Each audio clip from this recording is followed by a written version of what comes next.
Hello everyone. In this video we will see different methods for basic edge detection. In the previous video we have seen that we can either use the first derivative or the second derivative to find the edges in an image, and we will focus only on the first derivative for finding the edges in this video. And one of the most common tools used for finding the first derivative is the gradient operation.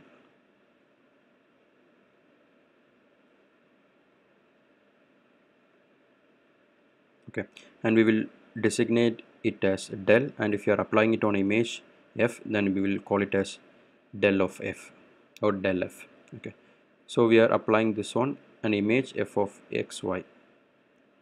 So we will be finding the gradient operation on each and every point xy of this image f. So we can write del f equal to, or we can also write it as grade f equal to, and this is a vector which has two quantities gx and gy, and these two parameters are defined by the partial derivative of the image along the x direction and the partial derivative of the image along the y direction, that is dou f by dou x and dou f by dou y. Okay, so as this quantity, that is the gradient of f for every point xy, is being a vector, we will be finding the magnitude as well as the direction of that vector. So the magnitude of the gradient at x and y is defined as the square root of gx square plus gy square, that is gx and gy are found from these quantities. Similarly, the direction of that vector at x and y is defined as tan inverse gy over gx. Okay, so as these quantities can be calculated for every x and y on the image, so this mxy and alpha xy will be two different images. The first one is called the gradient image in particular.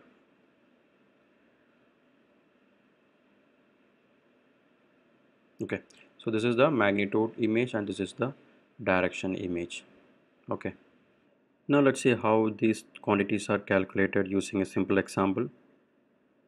So here I have given an image. So this image is rather simple. So it has a gray intensity on the left side of the image and a brighter intensity on the top right of the image, and the coordinates are marked as the vertical downward direction as x-axis and the horizontal right direction as the y-axis.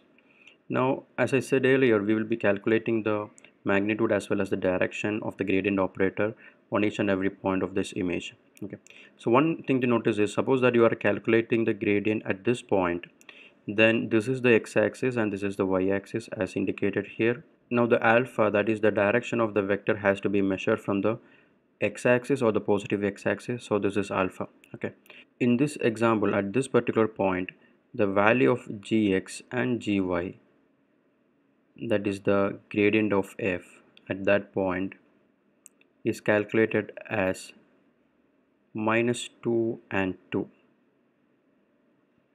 and I will explain how these calculations are done. And the magnitude of this vector will be m of xy square root of -2 square plus 2 square, and that will be 2 root 2. Similarly, the angle alpha of xy at that point will be tan inverse 2 over -2, that is minus 45 degree. When you indicate the minus 45 degree angle in this diagram, this is the x-axis, that is this is the x-axis, so minus 45 will be here.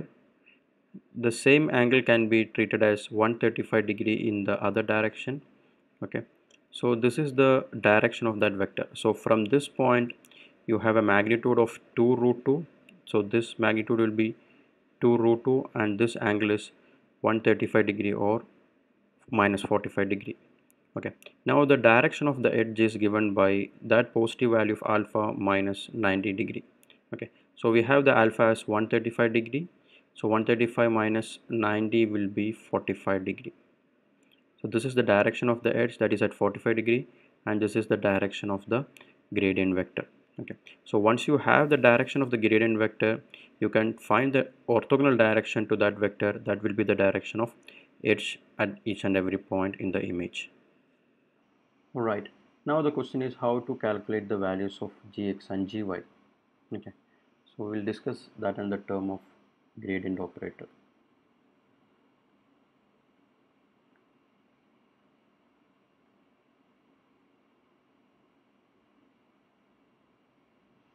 One simple method for calculating the partial derivatives, that is essentially we are calculating gx, that is the partial derivative of the image with respect to the x-axis, and this can be approximated by this equation, that is f of x plus 1 comma y minus f of xy.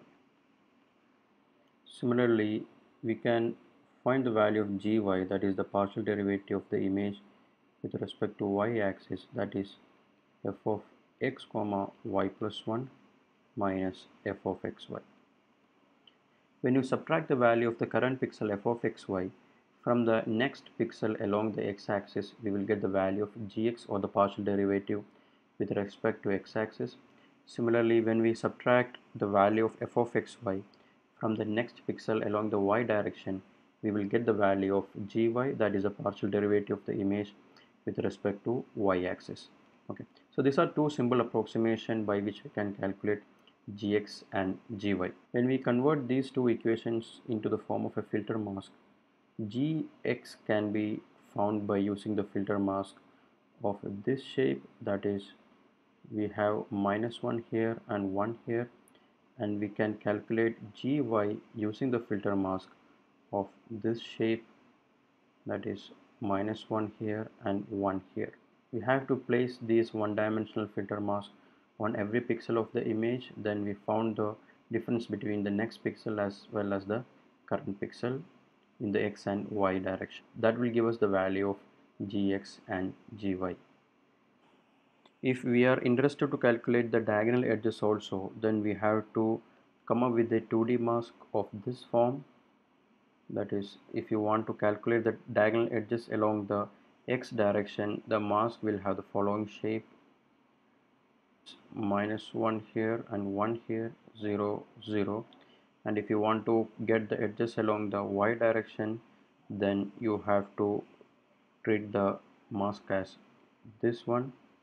So you will have 1 here and -1 here, 0 and 0 here. Okay, so this will be giving us the horizontal and vertical edges, and these two will give us the diagonal edges as well. These two filter masks are collectively called as Robert's cross gradient operator,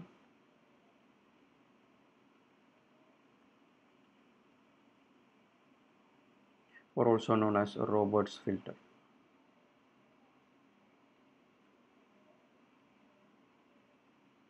or Robert mask.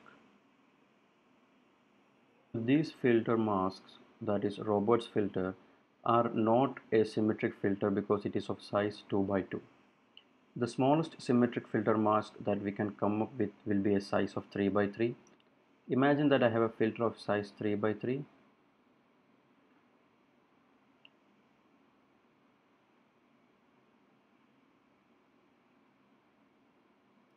And if this is the center of the filter mask, imagine that this filter mask is overlapping over an image where we have the intensities values of that images as Z1, Z2, Z3, Z4, Z5, Z6, Z7, Z8 and Z9. Then we can have some simple 3 by 3 filter masks which are quite useful and which will carry more information regarding the edges. Okay. So one of such filter is the Privet filter.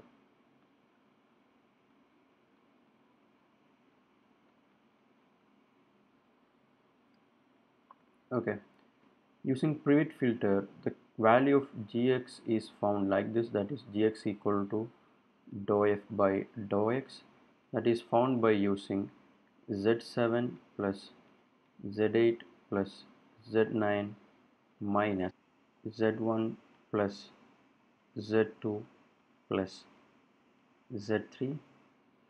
Similarly, gy equal to dou f by dou y equal to, we'll be adding these values and subtract the sum of these value from that.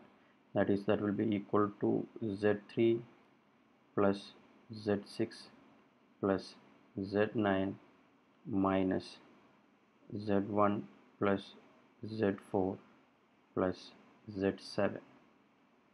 Okay, so this is one kind of approximation by which we can find the edges, that is the value of gx and gy, and this equation is from the Privet filter. If you convert these equations into the form of a 2D filter mask, then this quantity can be found by using the filter mask of this shape, that is, you have a 2D filter mask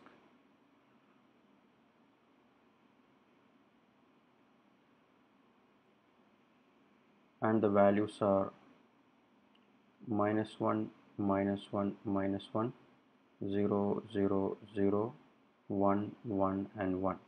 So if you overlap this filter mask over an image which has intensities Z1 through Z9, this will be corresponding for Z7, this is Z8 and Z9. So you will be adding all those values according to this filter mask. Then you have to subtract the sum of these pixel intensities, that is Z1, Z2 and Z3. Okay, so that is this quantity. And similarly you can find the value of gy using this filter mask.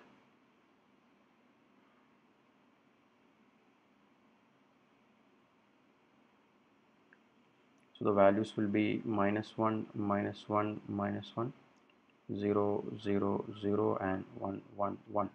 Okay, if we slightly modify these filter mask by giving the center pixel values with a weightage of 2, then we will get another filter mask called the Sobel filter or the Sobel operator. So we will see Sobel filter or Sobel operator.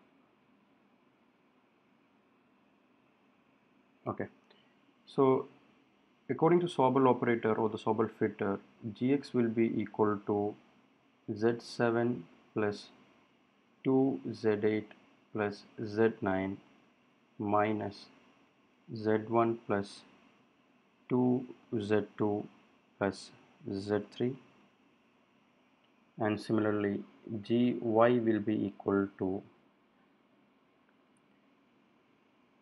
Z3 plus 2Z6 plus Z9 minus Z1 plus 2Z4 plus Z7. Okay, so the corresponding filter mask will look like this. Gx would be, we will have 1 here, 2 here and 1 here. These values would be 0, then -1, -2 and 1. Similarly Gy would be this one,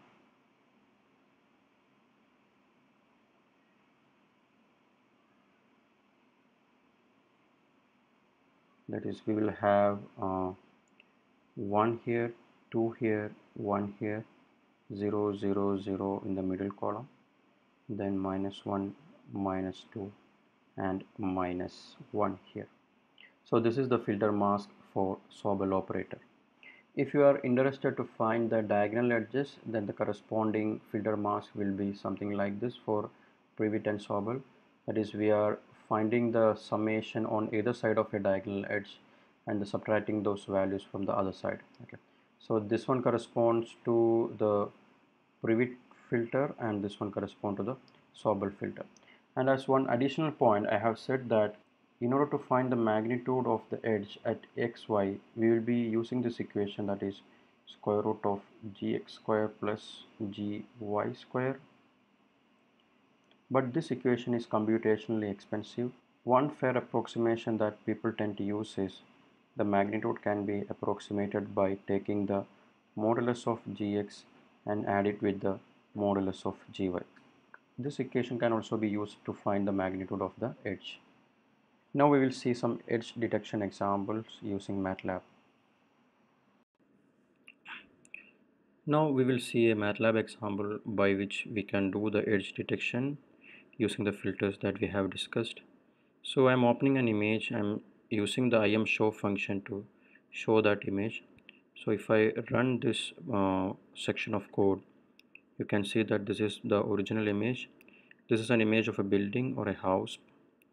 Then what I'm doing is, then I'm using the filter mask HX, that is the Sobel filter mask, in order to find the edges along the X direction, and this is the same Sobel filter mask used to find the edges along the Y direction. Then I'm using the imFilter function to filter the image using the hx, and I'm storing those values into the variable gx. Similarly, I'm filtering that image using the filter mask hy. Then I'm storing the result back to the variable gy. Then I'm finding the absolute values of gx and gy. Then I'm adding it. Then I'm finding it in the new sum, and that variable is called the variable m. Okay, so this variable m will have the edges of the image I. Then I'm plotting four different images in a single plot, so I'm using the subplot function. Then the image 1 shows the original image I. Then the second and third images shows the absolute values of gx and gy, and final image or the fourth image shows the edges that we have just detected. Now if I run this program, or if I run the entire code, then I will show the result. Okay, so the first image is the original image, and in the second image comprises four different images.